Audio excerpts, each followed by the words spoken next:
नमस्कार प्यारे स्टूडेंट, कैसे हैं आप। मैं आशा करता हूं कि आप अच्छे होंगे और अपनी पढ़ाई को अच्छे से कर रहे होंगे।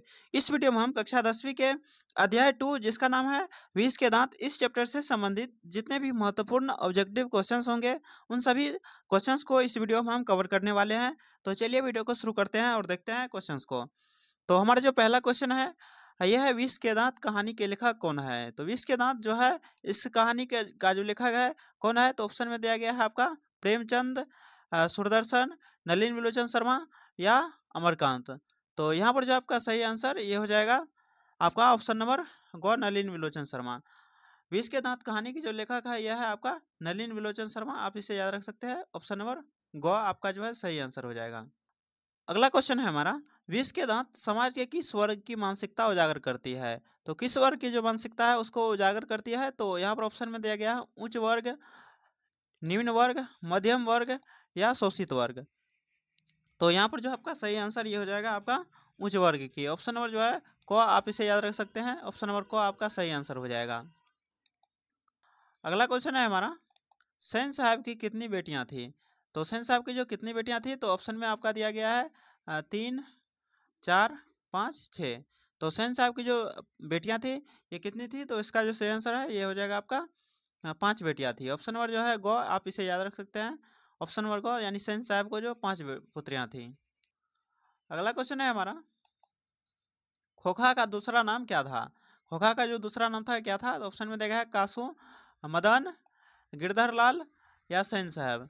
तो यहाँ पर जो आपका सही आंसर ये हो जाएगा, खोखा का जो दूसरा नाम था ये था आपका कासू। ऑप्शन नंबर जो है को आप इसे याद रख सकते हैं, कासू। कासू जो था ये खोखा का दूसरा नाम था, तो आप इसे याद रखेंगे। अगला क्वेश्चन को देखते हैं। अगला क्वेश्चन है हमारा, मदन किसका पुत्र था। तो ऑप्शन में देखा है सेन साहब का, गिरधर लाल का या ड्राइवर का या पड़ोसी का। तो यहाँ पर जो आपका सही आंसर ये जो मदन था ये था आपका गिरधर का जो पुत्र था वही था मदन। तो ऑप्शन नंबर ख जो है आपका सही आंसर हो जाएगा, ये गिरधर का पुत्र था मदन। तो आप इसे याद रख सकते हैं, मदन किसका पुत्र था, तो गिरधर का पुत्र था। अगला क्वेश्चन को देखते हैं, गिरधर लाल सेन साहब की फैक्ट्री में क्या काम करता था। तो ऑप्शन में दिया गया है ड्राइवर था, किरानी या चौकीदार या मजदूर। तो यहाँ पर जो आपका सही आंसर ये हो जाएगा आपका किरानी था। ऑप्शन नंबर जो है ख आप इसे याद रख सकते हैं, गिरधर लाल जो है सेन साहब की फैक्ट्री में क्या काम करता था, तो एक किरानी का काम करता था। ऑप्शन नंबर जो है ख आप इसे याद रखेंगे। अगला क्वेश्चन है हमारा, सेन साहब की मोटर कार कितने की थी। तो ऑप्शन में आपका दिया गया है 5,000 की, 7,500 की या 8,500 की या 10,000 की। तो यहाँ पर जो आपका सही आंसर ये हो जाएगा आपका सेन साहब की जो मोटर कार थी ये थी 7,500 की। ऑप्शन नंबर जो है ख आप इसे याद रख सकते हैं, ऑप्शन नंबर ख आपका सही आंसर हो जाएगा। सेन साहब की जो मोटर कार थी ये 7,500 की थी। अगला क्वेश्चन को देखते हैं। अगला क्वेश्चन है हमारा, खोखा स्वभाव से कैसा था। खोखा जो था ये स्वभाव से कैसा था, तो ऑप्शन में देगा शांत था या आज्ञाकारी था, शरारती और जिद्दी था या समझदार था। तो यहाँ पर जो आपका सही आंसर ये हो जाएगा, ऑप्शन नंबर को शरारती और जिद्दी था। खोखा जो था स्वभाव से कैसा था, तो ये शरारती था और जिद्दी था। तो आप इसे याद रख सकते हैं। अगला क्वेश्चन है हमारा, 20 के दांत कहानी किस वर्ग के अंतर्विरोधों को जो है उजागर करती है। तो ऑप्शन में दिया गया है किसान वर्ग, मजदूर वर्ग या मध्यम वर्ग या उच्च और निम्न वर्ग। तो यहाँ पर जो आपका सही आंसर ये हो जाएगा आपका उच्च और निम्न वर्ग के। ऑप्शन नंबर जो है घोआ, इसे आप याद रख सकते हैं, ऑप्शन नंबर घोआ आपका जो सही आंसर हो जाएगा। 20 के दांत कहानी जो किस वर्ग के अंतर्विरोधों को उजागर करती है, तो उच्च और निम्न वर्ग के। नेक्स्ट क्वेश्चन को देखते हैं। नेक्स्ट क्वेश्चन है हमारा, सेन साहब अपने बेटे खोखा को क्या बनाना चाहते थे। सेन साहब जो थे वो अपने बेटे को क्या बनाना चाहते थे। तो ऑप्शन में देखा है डॉक्टर, इंजीनियर, व्यवसायी या पत्रकार। तो यहाँ पर जो आपका सही आंसर ये हो जाएगा 10th का आपका जो है इंजीनियर बनाना चाहते थे। सेन साहब जो अपने बेटे को जो था वो इंजीनियर बनाना चाहते थे। तो आप इसे याद रख सकते हैं। अगला क्वेश्चन को देखते हैं। अगला क्वेश्चन है हमारा, मदन ने कासू के कितने दांत तोड़े थे। तो मदन जो थे कासू के कितने दांत तोड़े थे, यानी खोखा के कितने दांत तोड़े थे। तो ऑप्शन में दिया गया आपका 1 दांत, 2, 3 या 4। तो यहाँ पर जो आपका सही आंसर ये हो जाएगा 2 दांत तोड़े थे। ऑप्शन नंबर जो है ख, आप इसे याद रख सकते हैं। मदन ने कासू के 2 दांत तोड़े थे, तो आप इसे याद रख सकते हैं। अगला क्वेश्चन को देखते हैं। अगला क्वेश्चन है हमारा, विष के दांत कहानी की मुख्य पात्र कौन है? तो ऑप्शन में दिया गया है सैन साहब, खोखा, मदन या गिरधर। तो यहाँ पर जो है आपका सही आंसर 12th का ये हो जाएगा आपका खोखा। जो है विष के दांत कहानी के जो है मुख्य पात्र जो है यह खोखा है। तो आप इसे याद रख सकते हैं। अगला क्वेश्चन है हमारा, सैन साहब की आंखों का तारा कौन था? तो ऑप्शन में दिया गया है उनकी बेटियां, गिरधर या मदन या खोखा। तो यहाँ पर जो आपका सही आंसर ये हो जाएगा 13 का, ये थे खोखा। खोखा जो था ये सैन साहब की आंखों का तारा था। आप इसे याद रख सकते हैं ऑप्शन नंबर घ को। अगला क्वेश्चन को देखते हैं। अगला क्वेश्चन है हमारा, मोटर की चमक दमक से किसे खतरा था? मोटर की चमक दमक से किसे खतरा था? तो ऑप्शन में देखा ड्राइवर को या सैन साहब को या खोखा को या गिरधर को। तो यहाँ पर जो आपका सही आंसर ये हो जाएगा आपका खोखा को। ऑप्शन नंबर जो है ग, ये आपका सही आंसर जो है। मोटर की चमक दमक से किसे खतरा था? तो ये खोखा से खतरा था। अगला क्वेश्चन को देखते हैं। अगला क्वेश्चन है हमारा, सैन साहब के मित्र क्या थे? तो सैन साहब के जो मित्र थे ये क्या थे? तो ऑप्शन में दिया गया है एक डॉक्टर थे, वकील थे या पत्रकार थे या व्यवसायी थे।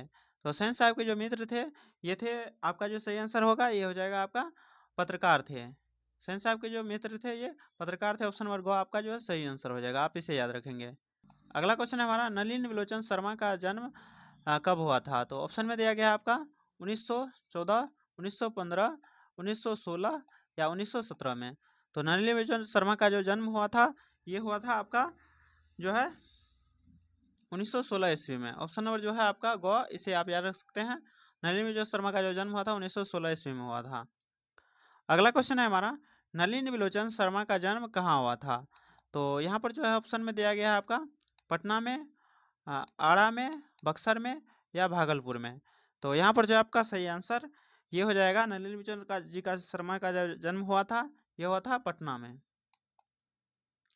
ऑप्शन नंबर को जो है आपका सही आंसर हो जाएगा, पटना में हुआ था नलिनी विलोचन शर्मा जी का जन्म। इसे आप याद रखेंगे। अगला क्वेश्चन को देखते हैं।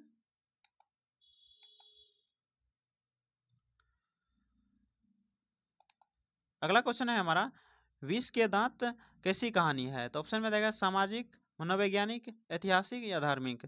तो ये जो है विष के दांत किसी कहानी है? तो ये है एक मनोवैज्ञानिक कहानी। ऑप्शन नंबर जो है ख, आप इसे याद रख सकते हैं। मनोवैज्ञानिक और सामाजिक वर्गों के बीच जो है तनाव को दर्शाती है यह कहानी, आप इसे याद रखेंगे। अगला क्वेश्चन को देखते हैं। अगला क्वेश्चन है हमारा, सैन साहब के पुत्र का क्या नाम था? तो ऑप्शन में दिया गया है कासू, किसु, कंसु या केसु। तो यहाँ पर जो आपका सही आंसर, सैन साहब के पुत्र का क्या नाम था? तो ये था आपका सही जो आंसर है ये हो जाएगा कासू। और ऑप्शन नंबर को जो है आपका सही आंसर हो जाएगा, आप इसे याद रख सकते हैं। अगला क्वेश्चन को देखते हैं। अगला क्वेश्चन है हमारा, मदन अक्सर किससे हाथों से पिटता था? किसके हाथों से जो है पिटता था मदन अक्सर? तो यहाँ पर माता के, पिता के या सैन साहब के या पड़ोसियों के। तो यहाँ पर जो आपका सही आंसर ये हो जाएगा यहाँ पर 20 का, ये हो जाएगा पिता के हाथों से, गिरधर के हाथों से ये मदन अक्सर जो है पिटता रहता था। तो ऑप्शन नंबर ख जो है आपका सही आंसर हो जाएगा, आप इसे याद रख सकते हैं। अगला क्वेश्चन है हमारा, सैन साहब की बेटियां कैसी थी? तो सैन साहब की जो बेटियां थी ये कैसी थी? तो यहाँ पर ऑप्शन में दिया गया है सुशील और आज्ञाकारी या शरारती और जिद्दी या झगड़ालू या बीमारू। तो यहाँ पर जो है आपका सही आंसर ये हो जाएगा सुशील और आज्ञाकारी। ऑप्शन नंबर जो है को, इसे आप याद रख सकते हैं। सैन साहब की जो बेटियां थी कैसी थी? तो ये सुशील और आज्ञाकारी थी। ऑप्शन नंबर को आप इसे याद रख सकते हैं। अगला क्वेश्चन को देखते हैं।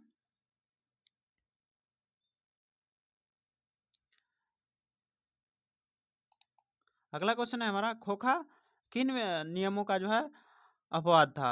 तो ऑप्शन में रहेगा घर के नियमों का, समाज के नियमों का, विद्यालय के नियमों का, या इनमें से कोई नहीं। तो यहाँ पर जो आपका सही आंसर 22 का ये हो जाएगा, घर के नियमों के। तो ऑप्शन में जो दिया गया है ऑप्शन नंबर को, ये आपका सही आंसर हो जाएगा।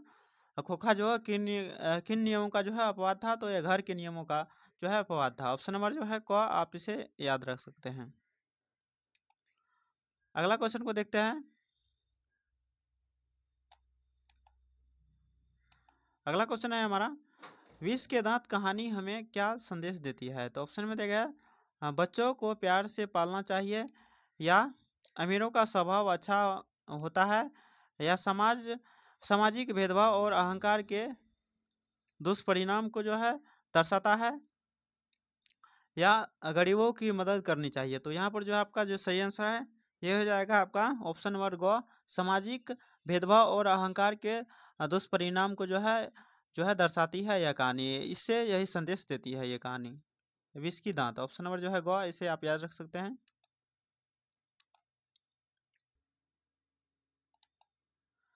अगला क्वेश्चन है हमारा, नलिनी विलोचन शर्मा की मृत्यु कब हुई? तो ऑप्शन में आपका दिया गया है 1959 ईस्वी, 1960 ईस्वी, 1961 ईस्वी, या 1962 ईस्वी। तो यहाँ पर जो आपका सही आंसर ये हो जाएगा, नलिनी विलोचन शर्मा जी का जो है मृत्यु कब हुई? तो यहाँ पर जो है आपका सही आंसर ये हो जाएगा 1961 ईस्वी में।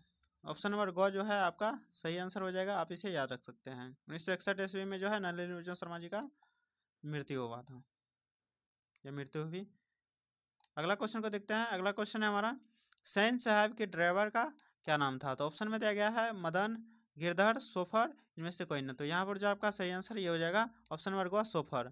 सैन साहब के जो ड्राइवर थे उनका क्या नाम था? तो ये सोफर था। ऑप्शन नंबर जो है ग, इसे आप याद रख सकते हैं।